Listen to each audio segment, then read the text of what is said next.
Este es uno de los perversos fiscales que anda merodeando en el Congreso, No. según el presidente. Degenerado fiscal. No sé por qué me sale perverso. Degenerado, según el presidente, degenerados fiscales. ¿Cómo anda, Tetaz? ¿Qué tal? Me ves cara de perverso en todo caso. No se puede. Pero no es lo mismo. Degenerado y perverso no es lo mismo. No es lo mismo. Un Degenerado es peor. te hace un picnic con vos, un psicólogo. Pero Degenerado es peor. ahora, ¿viste cómo se debo? Qué bárbaro, qué habilidad para dar vuelta a las cosas. O sea, vos le metés la mano en el bolsillo a los jubilados, le afanás la billetera y después el que quiere devolverle la billetera es degenerado. ¿Cómo es la cosa? El degenerado es el que le afanó la billetera. Hay una cosa increíble encima en términos de jubilaciones, ¿no? Cuando vos miras el gasto jubilatorio como porcentaje del PBI, Macri asumió, ¿te acordás? Con 11 puntos del PBI de gasto jubilatorio. Este asumió con 8. O sea que ya tenían las jubilaciones recontralicuadas, ¿no? No es que le tocó el 2015. Y vos decías, bueno, qué sé yo, le inflaron jubilaciones, metieron gente por la ventana, las jubilaciones son altas en términos reales, en dólares, como la midiera. No, la verdad que las jubilaciones están, comparado con el nivel de 2015, probablemente estén 50% abajo en términos reales. Hay un poco más de jubilados, sí, entonces la cuenta te da 3 puntos menos del PBI de gasto. Pero ya está bastante ajustado ahí. Por supuesto, yo entiendo que algunos que son perversos fiscalistas, ahora sí voy a usar la palabra perverso yo, miran, se engolosinan mirando que por ahí de 8 lo pueden bajar a 4 puntos, no sé, qué sé yo, qué quieren hacer, pero la verdad que ya tuvo un ajuste importante de las jubilaciones y además el dictamen nuestro, mira, cuando vos lo ves, había 5 dictámenes en el Congreso, en el tema jubilatorio. El nuestro era el más responsable fiscalmente de todos los dictámenes.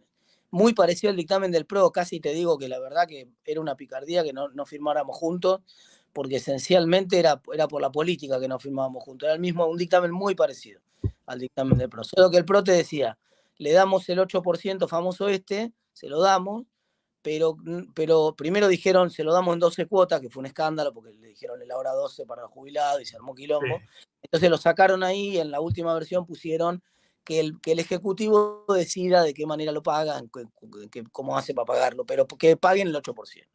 Entonces estaba todo el mundo convencido, consenso total de que había que pagar 8%. Después, como perdieron y no les gusta perder, y prefieren una monarquía y no una república, entonces se armó todo el quilombo que se armó, pero la verdad que es insólito. Sí, ahora, vos le contestaste a Macri, pues Macri salió a apoyarlo al presidente Milei, ¿no? Casi un apoyo incondicional, o por lo menos yo no veo hoy la condicionalidad de Macri. Algunos dicen, bueno, está esperando la elección para que Milei le pague, pero bueno, un apoyo muy fuerte, diciendo que había una irresponsabilidad muy grande del Congreso, y vos saliste a contestarle a Macri. Recordame los argumentos, porque un par de argumentos me parecieron que fueron mensajes directos al propio Macri.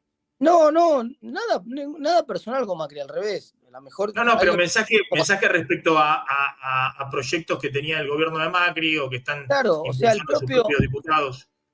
Primero, yo le recordé a Macri que él había asumido con 11 puntos de gasto previsional y que ahora ya es 8, que ha sido licuado de una manera muy importante. O sea, no es que hay una irresponsabilidad. Segundo, que le recordé que su propio bloque tenía un dictamen muy parecido al nuestro. Entonces, no tiene sentido.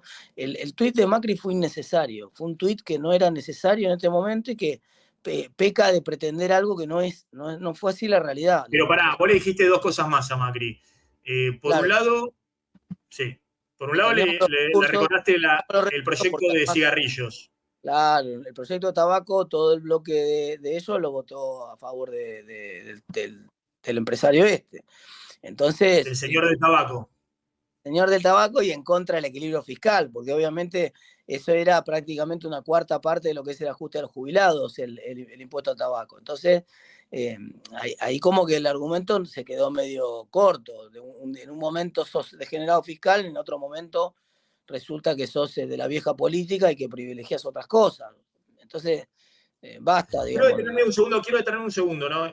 Con ese tema, porque ayer me explicaban que también está ese debate en el Senado ahora con respecto al tema cigarrillos, que la Corte Suprema de Justicia falló en favor de la AFIP, pero me dicen que es muy importante cómo salga este proyecto, porque si no tengo entendido mal, el proyecto establece que se puede fijar un piso mínimo al precio de los cigarrillos, ¿no?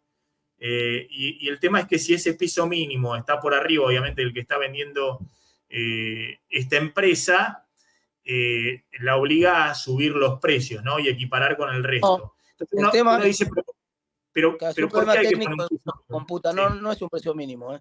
El tema es un tema técnico de cómo se computa el precio del cigarrillo que reportan, porque el impuesto era un impuesto de 75% sobre el precio del paquete. Entonces Sí. los tipos te decían que el precio del paquete era más bajo de lo que en realidad era. No es que tienen un precio, lo que pasa es que mentían en el precio que reportaban para pagar menos impuestos. Esto es lo que pasaba. No, pero disculpa una cosa, pero no estamos hablando de precios máximos, estamos hablando de precios mínimos. Y yo creo que Mínimo. cuando hay un producto que es muy perjudicial para la salud, el Estado puede poner precio mínimo, lo puede hacer a través de los impuestos o lo puede hacer directamente diciendo este es el precio mínimo al cual pueden vender en el mercado. Y alguien puede decir, no, si yo te puedo vender mucho más barato. No, pero bueno, este producto no quiero que me lo vendas mucho más barato, porque me estás generando millones de personas con cáncer de pulmón que después me presionan sobre el sistema de salud y yo tengo que gastar miles y millones de dólares en prestaciones de salud en los hospitales Justamente, públicos. pero justamente, Maxi, es que el problema es que el cigarrillo no era más barato. No es cierto que era más barato el cigarrillo. Era más barato porque no pagaba impuestos. Ah. No hay mucho margen. El precio del cigarrillo no hay ningún problema si vos querés vender el paquete de cigarrillos en vez de a 1.500 pesos, lo querés vender a 1.450. El problema es que no lo vendas a 500, porque te haces el boludo y no pagás los impuestos que tenés que pagar. Porque entonces te pasa que desde el 2017 para acá, Argentina es el único país del mundo que frenó la caída de fumadores. En el mundo, la tendencia además también era en Argentina en los años anteriores, es cada vez fuma menos gente y cada vez se fuma menos. Entonces, y lo que pasó desde el 2017, de que este señor se hace el sota y no paga lo que tiene que pagar, es que vos vas al kiosco y decís, ¿cuánto sale el Marlboro? 1.500. Las otras marcas que tiene este señor salen 700. Entonces, obviamente, eso genera más demanda. Si bien es bastante inelástico ese cigarrillo, genera un poco más de demanda. Y sobre todo genera una barrera de acceso de entrada mucho más ¿Sí? baja. Disculpame, el otro tema que le recordaste a Macri es el tema de Tierra del Fuego. Claro, Donde, porque si no leí mal, vos le dijiste, bueno, ahí hay 2 puntos de exenciones impositivas, nosotros cuando lo de los jubilados va a ser 0,5 del PBI. nosotros lo que pusimos en la ley bases, y la aprobamos antes de la cuestión jubilatoria, fue ingresos por 2 puntos, casi 2,5 puntos del PBI. Porque le dimos lo del tabaco por un lado, y por el otro lado lo que le dimos es este artículo que dice expresamente que el presidente Milei tiene 60 días para enviar al Congreso un listado de los gastos fiscales que pide que el Congreso reduzca. Entonces, le damos a él, no se lo imponemos nosotros, no le decimos reducí Tierra del Fuego, reducí Mercado Libre, reducí automotrices, reducí. Hay un montón de beneficios fiscales por todos lados. Entonces, lo que tiene que hacer el presidente es decirle al Congreso, tiene 60 días para hacerlo, tiene que decirle al Congreso, si es que se aprueba la ley base tal y como está, tiene que decirle al Congreso, miren, estuvimos estudiando y para nosotros hay que bajar este gasto fiscal, este gasto fiscal, este gasto fiscal.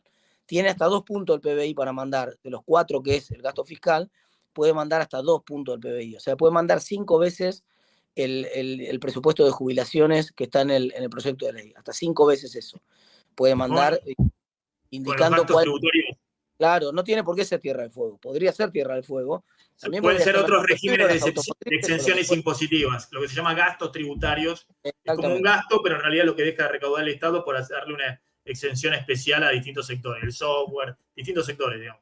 Sí, sí. Hay regionales y sectoriales, ¿no? Lo mismo Pymes. pasa con el impuesto a las ganancias. El impuesto a las ganancias, que el impuesto a las ganancias tiene una fórmula ahora que hace mucho más difícil, o sea, te mete todos los ingresos en la misma bolsa. Antes vos tenías reparticiones enteras como, no sé, qué sé yo, la Auditoría General de la Nación o algunos sectores judiciales que te pagaban solamente sobre el básico, el impuesto a las ganancias. Se hacían los boludos y ponían sumas que eran no remunerativas para no pagar el impuesto a las ganancias. Entonces, eso se terminó. Si se aprueba la ley base tal y como salió, se terminó todo eso. O sea, a partir de ahora vos vas a pagar, se acabó el curro de que cada uno paga un impuesto a la ganancia distinto. Todo el mundo paga el mismo impuesto a la ganancia. Y eso entonces es mucho más recursos que lo que necesita el presidente para terminar de cumplir con el Te mandato. hago una pregunta más respecto a lo que se está discutiendo en ley base ahora en el Senado, y después vamos al concepto, ¿no? De qué le está pasando al gobierno. Yo creo que acá hay un problema, más allá de seguir el tema de jubilados y demás, que es cuál va a ser la coalición o los acuerdos políticos con sectores de la oposición dialoguista o con el peronismo no kirchnerista o la UCR, que va a gobernar el gobierno, ¿no? Porque en algún momento parece ser, como decía ayer Pañi, ¿no? No está bien delimitado qué es oficialismo y qué es oposición.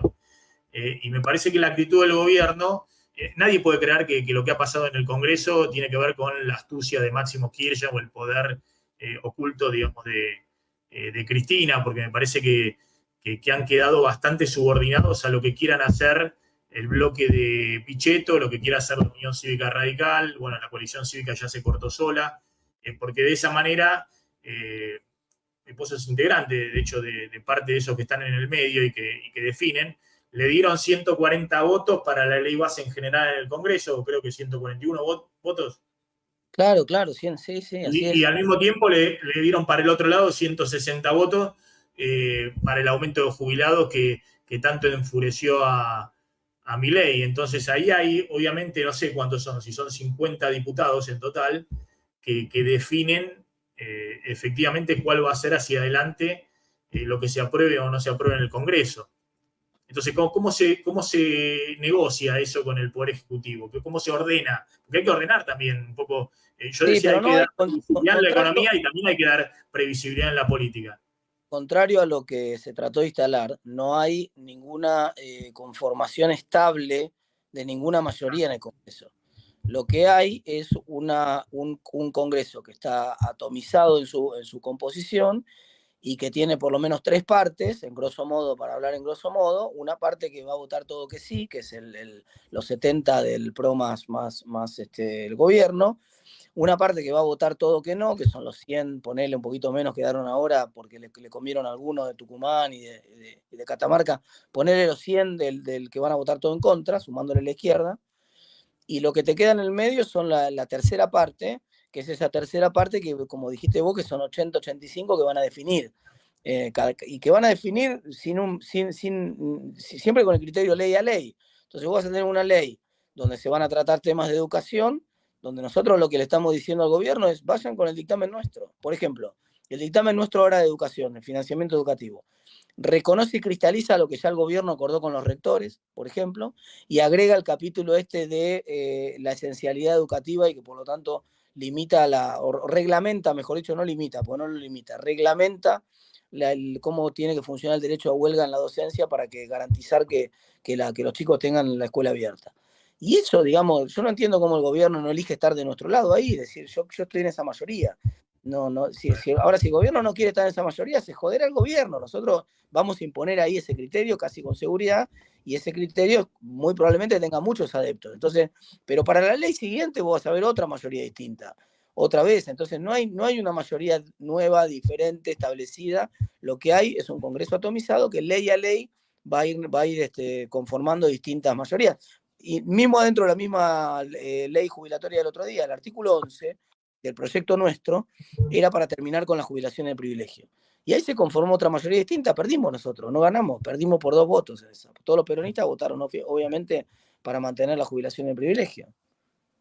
Claudio. Martín, bueno, vos estás en diputados, obviamente, pero para vos, ¿sale o no sale la ley? Esta ley base, digamos, mañana Sí, cuando discutan. sale porque lo más importante mañana es la votación en general. Como siempre está la Cámara, va a volver igual a la Cámara de Diputados. Entonces, lo más importante es la votación en general. Vos podrías en general, mirá qué paradoja se puede dar mañana. Vos podrías en general votar la ley que ya tiene entre 37 y 38 votos favorables, podrías votarla a favor. Sale la ley en general aprobada y vos podrías bajarle todos y cada uno de los artículos en particular prácticamente, ¿no? Entonces, ¿qué saldría? Bueno, obviamente no va a pasar esto. Estoy diciendo un ejemplo de caricatura para graficar, para hacerlo pedagógico. Lo que va a pasar es que va a volver a diputados el proyecto con todos los cambios recortados por el Senado, sí. Y nosotros vamos a tener que elegir uno de los dos, o el proyecto recortado por el Senado o el que nosotros votamos originariamente. Y como el Senado no tiene ninguna mayoría especial para hacer eso, va a llegar con la misma mayoría que nosotros podemos exigir, que es la misma que tuvimos. Entonces nosotros vamos a insistir con nuestro texto y la ley va a salir aprobada con nuestro texto. O sea, una vez que sale aprobada en general, en el Senado ya está aprobada la ley base. Lo único que se termina discutiendo es cuál bases es la que termina siendo aprobada, si la de diputados o la de senadores. Pero una vez que se aprueba en general, ya está. Sabés que ahí me dicen que en el Senado Lustó tiene, eh, no sé si es determinante, pero está buscando hacer correcciones muy importantes a lo que se votó en diputados, ¿no? Obviamente hay 33 de senadores del kirchnerismo, Lustó es 34, bueno, faltan 3 para llegar a los 37, que es ¿no? la mitad. Entonces, ahí es la clave de eso que están buscando. Algunas cosas, obviamente el kirchnerismo acompaña porque el kirchnerismo lo único que quiere es bloquear, digamos, ¿no? Bloquear pero me dicen que, bueno, Lustó está en una actitud más de corregir algunas cosas en particular. Y hay algunas cosas que ha planteado, yo he visto el estudio que hizo Lustó y que está planteando, por ejemplo, que se votaron tanto, por ejemplo, blanqueo, que permite que ingresen a este blanqueo los que ingresaron al blanqueo de Macri y los que ingresaron al blanqueo de Alberto Fernández. Y la verdad que es insólito, porque si vos ingresaste ya a un blanqueo, vos cuando ingresás a un blanqueo, por lo menos por 10 años, te dicen, mirá, ojo que si ingresás a este blanqueo y se te atrapa la FIP con evasión, vas con las máximas penas posibles, desde el punto de vista patrimonial como desde el punto de vista penal. Acá ya tuvimos el blanqueo de Macri, el blanqueo de Alberto Fernández, y no sé, en un plazo de 7 años, digamos, ¿no? O menos, y parece medio absurdo, ¿no? Que diga, bueno, no, mirá, entré en el de Macri, me metí ahora me vuelvo a meter en este. Entonces, ¿cuál es el mensaje? En la Argentina esto es un viva a la pepa. También es cierto, Sí. yo te aclaro, coincido en muchos de los comentarios que hizo Martín, y de hecho mi posición cuando charlé con él, ni bien salió de diputados, fue medio la de pasarle la posta y la de decirle, mira, nosotros recibimos un bodoque a principio de enero, laburamos 4 meses, la convertimos en una ley mucho mejor, logramos incluir cosas nuestras como la reforma laboral, les estamos pasando una posta bastante buena, que está 90% del trabajo hecho, pero sigan ustedes, aprovechen para ustedes presionar y tratar de conseguir más cambios en la ley que la hagan todavía mejor, ¿no? De hecho, cuando salió del Congreso, algunos de nosotros no votamos el RIGI, por ejemplo, porque no nos gustaba el régimen de excepción, y ellos le sugirieron una serie de modificaciones después en senadores, y si las consiguen, mejor, porque está buenísimo, porque va a ser un poco mejor todavía la ley. Ahora, lo del blanqueo... ¿Vos crees que el gobierno va a tener que negociar, que puede tener la aprobación en general, pero va a tener que negociar algunos artículos en particular en el Senado, y esos cambios volverían... Para mí la negociación en el Senado era para la aprobación en general. O sea, vos, si el número estaba muy finito, entonces tenías margen de maniobra para presionar los cambios para la votación en general, porque una vez que ya está votado en general, si vos querés hacerle los cambios en particular, lo que vas a conseguir es que nosotros en diputado insistamos con la versión original. Si los cambios son demasiado, supongamos que, por decírtelo en términos de mi ley, por ejemplo, delegación de facultades. Supongamos que le saca todas las delegaciones de facultades. El Senado está, por lo menos lo que dice Lustó y que están planteando como alternativa, y recortar la delegación de facultades. Está bien, pero nosotros ya se las recortamos mucho. Mi ley pidió 11 facultades por 4 años y sin ningún control del Congreso. Nosotros le dimos 4 facultades, que son las obvias, que todo uno se imagina, facultades económicas, financieras, administrativas, esas son medio obvias, ¿no? Y las energéticas pueden ser opinables, pero bueno, le dimos esas 4 facultades, se las dimos solamente por un año, y diseñamos un mecanismo de control del Congreso junto con la jefatura de gabinete de ministros, con periodicidad mensual. Entonces hay todo un control del Congreso sobre esa facultad. Y además siempre el Congreso puede reclamar de vuelta las facultades para sí si hubiera una situación de abuso. Entonces realmente no está configurada una situación donde estamos convirtiendo a Milei en un monarca, ¿no? Eso no está ocurriendo. Entonces, pero bueno, si el Senado quiere hacer más modificaciones, lo que yo digo es, si me voy al extremo que teme Milei, el Senado nos va a arruinar completamente la ley. Yo, si fuera Milei, insistiría en que la ley, mi objetivo sería que la ley salga en el Senado. porque entonces, por más que salga, entre comillas, vaciada o con muchas limitaciones o recortada, siempre él ya consiguió la mayoría en diputados y puede insistir con el texto ese en diputados. Entonces, de ahí que Martín en algún momento en la conversación en la comisión cuando se discutían en el Senado, lo que planteó es que en algunos artículos podían ponerse de acuerdo para ir a buscar en el Senado una mayoría de 2/3. ¿Y por qué? Porque si ellos se ponían de acuerdo en una mayoría de 2/3, a nosotros nos cagaban, entre comillas, en el sentido de que nosotros ya no podíamos insistir en nuestra versión a menos que también tuviéramos 2/3. ¿Entendés? O sea, el criterio es ese. Nosotros podemos insistir en nuestra versión con la misma mayoría que consiguieron ellos en senadores. Si ellos aprueban en senadores con la mitad más uno de los votos, estos 37 que decías vos, para nosotros también es la mitad más uno. ¿Entendés? El 129. Ahora, si ellos aprueban con una mayoría especial alguno de los capítulos, lo consiguen 2/3 en alguno de los capítulos, y ahí a nosotros nos cagaron, porque ya nosotros para insistir en nuestra versión tenemos que conseguir los 2/3 también. Está claro. Martín, ¿y la movilidad jubilatoria? ¿Vos qué escenario te imaginás? Sale y Milei le importa 3 carajos y veta, pero lo va a ver. No tiene si sentido lo veta. Chicos, no tiene sentido, yo ya se lo expliqué, algunos se enojaron, no tiene sentido que vete el presidente en un contexto donde el Congreso fue con 2/3 en la movilidad. Porque lo que haría vetando sería una estupidez, porque generaría que el Congreso le insista con los 2/3 y que él pierda 2 veces, que pierda el proyecto de ley primero, porque perdió y su bloque lo votó en contra, y segundo, que pierda el veto. Y entonces se quejan después del impacto en los mercados. Pero vos sabés cómo impactan los mercados que el presidente amenace con un veto al Congreso y que encima, para peor de todo, no tenga los votos para vetar. O sea, eso es doblemente grave. El presidente está amenazando al Congreso con que va a vetar una... Está bien, perfecto, es una facultad constitucional, pero da la casualidad que la Constitución es muy clara y que si el Congreso tiene 2/3, entonces el veto no sirve. Con lo cual no tiene sentido. Está claro. Está claro. A ver, Martín Genero, yo creo que el presidente tiene que ordenar un poco la política, ¿no?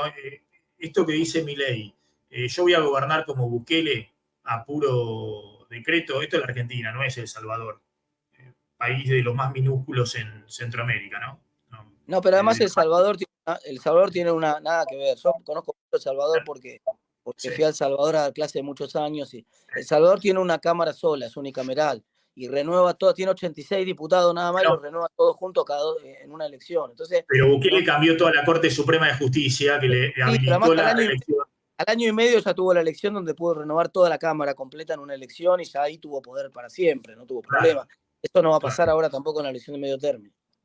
Aún si le va muy bien, y además tiene los pesos constitucionales, es decir, si Milei no logra acordar con la política, qué es lo que quiere hacer de su gobierno, se lo va a frenar la justicia. Las medidas que no acuerde y que trate de mandar por decreto, la justicia no le volteó el DNU, porque por ahora están negociando en la política. No, perdóname, sí se lo volteó. Al DNU en materia laboral se lo volteó. Bueno, en algunos capítulos sí, pero estoy hablando de la Corte Suprema de Justicia. Estoy hablando de la máxima instancia. Bien, pero la justicia no hay acuerdo en la política y el presidente quiere gobernar como si fuera, Bukele, y acá en la Argentina, está bien, podrá construir con el discurso de la casta contra el Congreso, pero se lo va a bochar la Corte Suprema de Justicia. Entonces, entramos en una situación donde perdemos el tiempo y el presidente pierde orientar mínimamente hacia dónde quiere llevar la economía. Martín. Sí, el gobierno plantea esta narrativa en la cual ustedes, el bloque de ustedes y bueno, los que vienen impulsando esta nueva fórmula jubilatoria, este dictamen que hicieron, es como un misil contra el corazón del programa económico, que es el equilibrio fiscal. Y bueno, ¿no? Le adjudica el ruido en los mercados a toda esta situación. Yo creo que bueno, coincide y creo que tiene sentido pensar que, digamos, esa bifurcación, digamos, de los proyectos y, digamos, el hecho de que el gobierno no haya tenido todo el apoyo entero en el Congreso es un ruido para los mercados, en pos de las dudas del mercado sobre si el gobierno va a llevar adelante o no sus planes.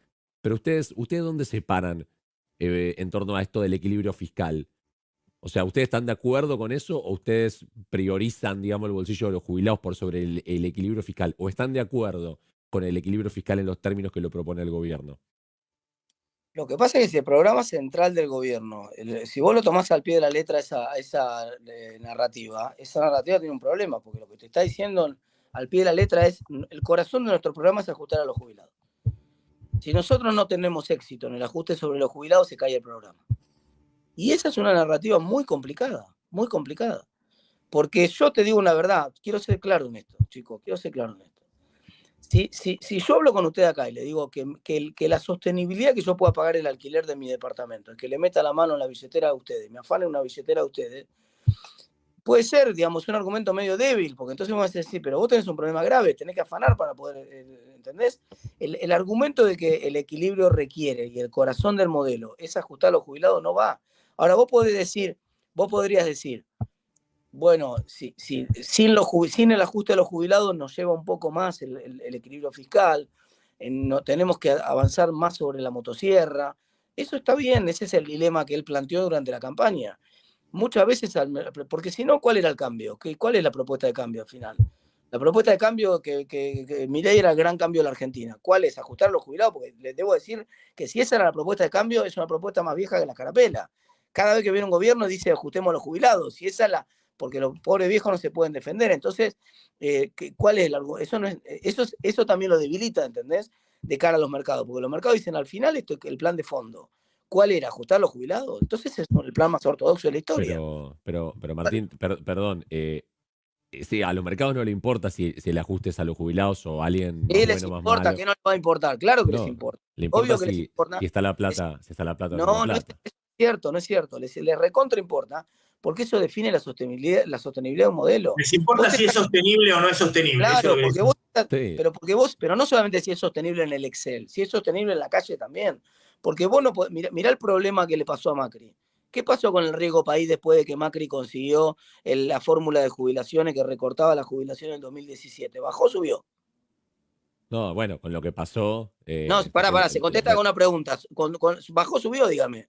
Sí, por sí o subió. por no, que decís vos, Martín, Claro, te estás copiando alguno que decía por sí o por no.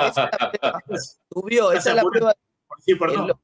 Lo que vio el mercado del 2017 es que lo que había hecho el Congreso no era sostenible, por más que en el Excel sí fuera sostenible. En el Excel la cuenta era, pero esto nos permite bajar 0,2% y sobrecumplir la meta fiscal. Todo el mundo recuerda esa discusión. Pero el mercado no se la creyó, y no se la creyó porque se dio cuenta que era insostenible el corazón de la propuesta económica del gobierno. Entonces, si eso es otra vez lo mismo que va a hacer, además, chicos, esta fue una semana tétrica, que ya venimos de un mes complejo, desde que el gobierno bajó las tasas, ya lo discutimos la vez pasada, desde que el gobierno bajó las tasas de interés, se pasaron de rosca con la última baja de tasa de interés. Eso generó presión sobre los precios, sobre los dólares paralelos, un montón de problemas. Generó una suba del riesgo país de más de 200 puntos. No veníamos del riesgo país cayendo sistemáticamente y porque nosotros votamos empezó a subir. Esto no pasó. Lo que pasó es que el gobierno venía complicado y encima lo que pasó esta semana, la semana pasada en realidad, es que fracasó el modelo de gestión del gobierno, el modelo de gestión Petovelo. No por Petovelo, que es un fenómeno, seguramente es Messi, pero vos no le podés pedir que maneje 5 ministerios juntos, porque obviamente va a fracasar. Porque si todo pasa por la firma de Petovelo, entonces el problema es que la dinámica de funcionamiento se te pudre la yerba, ¿entendés? Tuvo el gobierno su primer mazorín. Esto fue lo que pasó y lo que los mercados tomaron registro. El modelo de gestión del gobierno fracasó. Este es el principal registro. Y además tuvieron una crisis que fue implosionada desde adentro. No fue que la oposición criticó el modelo Petovelo y por eso se cayó en un funcionario, etc. Fue porque hubo una cama desde adentro que le quisieron hacer a Petovelo, que generó una crisis interna de gabinete formidable e hizo que volaran por los aires 40 funcionarios del principal gabinete, del principal ministerio que tiene Argentina. Te hago la última. ¿En el país? Sí, bueno. Te hago la última, más con el tema económico, ¿no? Porque uno tiene la impresión de que esta estrategia ya, a Milei los primeros meses le salía bárbaro, todos estaban asustados a ver si lo ponían en el pelotón de fusilamiento de Twitter, si los trolls de Santiago Caputo iban a escrachar a un gobernador, a un diputado, a un senador, a un periodista, todo eso era una forma de acumular, estaban todos aturdidos. Ahora todos le tomaron el tiempo y me parece que hoy eso tiene cada vez menos potencia, ¿no? Y del otro lado estoy viendo que se le animan con otro tono, ¿no? Vos me lo dijiste el otro día en el programa, empezaste también acá en el stream, dijiste, bueno, no, degenerado es el que le mete la mano en el bolsillo a los jubilados, está diciendo el presidente. Entonces, si el presidente insulta, del otro lado empiezan también a tomarle el tiempo y decir, bueno, este se rebaja, insulta a cualquiera, insultémoslo también. Entonces, es muy contraproducente, creo yo, para el propio gobierno, es un boomerang. Ahora, ¿qué está viendo en la economía? ¿No? Porque lo que están viendo todos hoy en la economía es, che, ¿qué pasa? Que el Banco Central todavía no regularizó el pago pleno de importaciones, tiene un cepo y no está prácticamente comprando dólares cuando tendría que estar comprando fuerte. Empiezan a moverse mecanismos donde la expectativa de van a tener que devaluar de nuevo, no está claro cómo van a hacer para salir del cepo, se les atrasó de nuevo el tipo de cambio, la convergencia. ¿Qué está viendo en la economía de lo que vemos, ¿no? Los bonos para abajo, bueno, los dólares, si bien no son dólares de crisis, ni mucho menos hoy, mucho más demandados. ¿Qué estás viendo detrás de eso? ¿Es solo política o estás viendo inconsistencias que todos empiezan a ver de No, la política? yo creo que las inconsistencias son las mismas que vemos desde el principio de año. El crawling al 2 y la inflación al 8, 6, 4, 3, hasta que sea la inflación el 2 es un problema. Punto número 1. Pues, es medio obvio eso, todo el mundo se da cuenta de eso. Punto número 2, me parece que el gobierno logró en términos de la primera pregunta tuya, de las importaciones, la normalización de las importaciones, va acomodando, va desarmando, o sea, logró correr el auto que tapaba la autopista que había chocado, lo sacó, Sí. y el embudo se empezó a normalizar. El último dato que tenemos es pagos del mes de abril del 70% de las importaciones. Sí, 70. Bueno, ese ya es un número, no es todavía, tendría que llegar a 85 para que uno pueda decir está normalizado, pero veníamos de pagar el 14% de las importaciones en diciembre. Entonces, no había todos los dólares que el gobierno logró comprar y que logró que crecieran las reservas del Banco Central desde que asumió, todos y cada uno de esos dólares son dólares que en realidad no pagó de importaciones. Entonces, eso se empezó a normalizar. Como eso se empezó a normalizar, también la capacidad del gobierno de comprar dólares empezó a bajar, porque tiene que recuperar la actividad, porque empecé a hizo pie, las reservas entraron en terreno positivo, despejó el riesgo de un corralito que estaba latente, y bueno, entonces el gobierno ya esa bomba me parece que la desactivó. Y eso es mérito del gobierno, no, pasa medio debajo del radar porque ellos mismos no hicieron mucha espuma con esto porque tenían miedo del corralito. Entonces no dijeron nada, pero la verdad que había una bomba grande ahí, la desarmaron. Queda la bomba fiscal hacia adelante. El gobierno apostaba, cuando veía cómo le bajaba el riesgo país, lo proyectaba medio lineal y decía, bueno, listo, de acá a fin de año perforamos los 700 puntos de riesgo país y entonces abrimos de vuelta los mercados y el año que viene los vencimientos que tenemos los vamos a renovar sin ningún problema. Bueno, eso se empezó a buscar. Esa es la novedad ahora. Los números fiscales del gobierno, ya veremos ahora cuando veamos bien los números completos del informe de mayo, pero esencialmente los números fiscales del gobierno en junio obviamente van a tener un mes de déficit porque es el aguinaldo, es un mes que aunque todo el mundo entienda lo de la estacionalidad, los que somos economistas, mucha gente todavía cuando ve el número se dejaba correr por el tema de que mirá que es superávit. Y el último dato que tenemos es que el mes anterior que teníamos datos, el superávit había sido 270.000 millones y el último mes que tenemos datos fue 17.000. Entonces el superávit se venía achicando mucho. En mayo hay un crecimiento muy grande de la recaudación de impuestos de ganancias que va a compensar. En junio va a tener el escalonazo del aguinaldo. Y todo el mundo quiere mirar julio. Digamos, ¿dónde vas a quedar en julio cuando ya esté la fórmula de los jubilados corriendo, cuando ya estén las paritarias de los principales gremios y particularmente los del Estado estén a pleno, cuando ya esté, ¿cómo va a estar julio el resultado fiscal? Me parece que ese es el dato que el mercado va a ver para decir confío definitivamente en este gobierno o no. ¿Y la actividad económica la ves repuntando o no?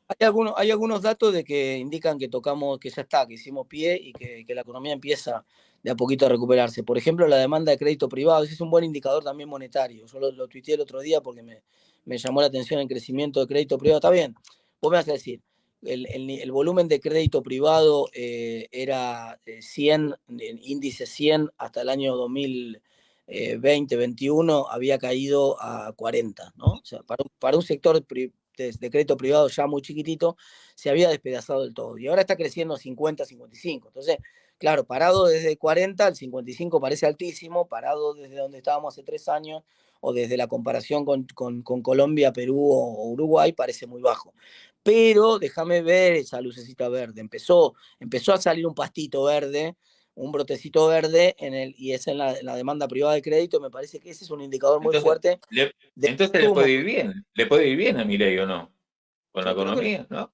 Creo que le puede ir bien. Va a quedar, vamos a quedar con una economía con un nivel de desempleo muy alto, de 2 dígitos. Cuando se conozca, sobre todo en septiembre, el de este trimestre que está terminando, va a ser un desempleo de casi seguro de 3 dígitos y muy alto, pero yo creo que el gobierno va a conseguir finalmente estabilizar y la economía de a poco se va a empezar a ordenar más hacia el final del año y va a tener un buen año el año que viene. Martín, gracias como siempre por sumarte al stream de Ahora Play. Mucha gente conectada en Ahora Play y en mi canal Planeta Máximo Montenegro. Gracias, suscribite a Ahora Play, Martín. Bien,